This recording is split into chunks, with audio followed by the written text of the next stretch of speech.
उत्तर प्रदेश की राजनीति में 2027 विधानसभा चुनाव को लेकर हलचल तेज हो गई है। नई दिल्ली में विपक्षी इंडिया गठबंधन की बैठक के बाद से ही समाजवादी पार्टी और कांग्रेस के बीच सीटों के बंटवारे को लेकर चर्चाओं का दौर शुरू हो गया था।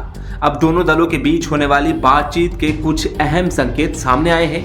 बताया जा रहा है कि इस बार सीट शेयरिंग का आधार सिर्फ राजनीतिक समझौता नहीं बल्कि जीत की संभावना होगी, यानी जिस सीट पर जो उम्मीदवार बीजेपी को कड़ी टक्कर देने और हराने की स्थिति में होगा उसी को प्राथमिकता मिलेगी। खबरों के मुताबिक कांग्रेस ने प्रदेश के कई जिलों और विधानसभा सीटों पर अपनी दावेदारी जताई है। पार्टी उन सीटों पर चुनाव लड़ना चाहती है जहां उसे मजबूत संगठन, स्थानीय समर्थन और प्रभावशाली उम्मीदवार दिखाई दे रहे हैं। वहीं समाजवादी पार्टी भी हर सीट का आकलन बेहद बारीकी से कर रही है।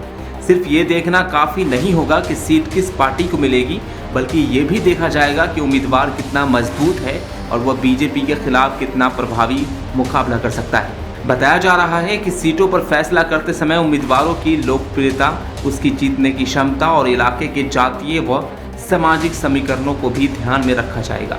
अगर किसी सीट पर कांग्रेस और सपा दोनों के पास मजबूत दावेदार होंगे तो दोनों उम्मीदवारों की तुलना की जाएगी और जो उम्मीदवार बीजेपी के मुकाबले ज़्यादा मजबूत माना जाएगा टिकट उसी को दिया जाएगा।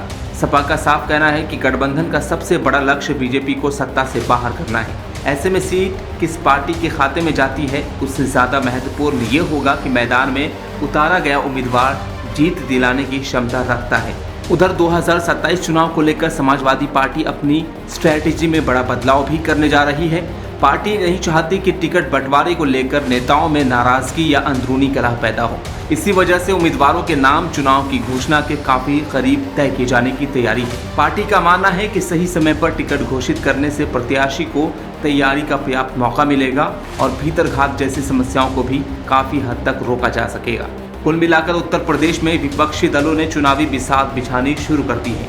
आने वाले महीनों में सपा और कांग्रेस के बीच सीटों को लेकर होने वाली बातचीत प्रदेश की राजनीति की दिशा तय करने में अहम भूमिका निभा सकती है। अब सबकी नज़रें इस बात पर टिकी है कि दोनों दल किस फॉर्मूले पर सहमत होते हैं और बीजेपी के खिलाफ कितना मजबूत चुनावी मुकाबला तैयार कर पाते हैं। ब्यूरो रिपोर्ट, डायनामाइट न्यूज़, नई दिल्ली।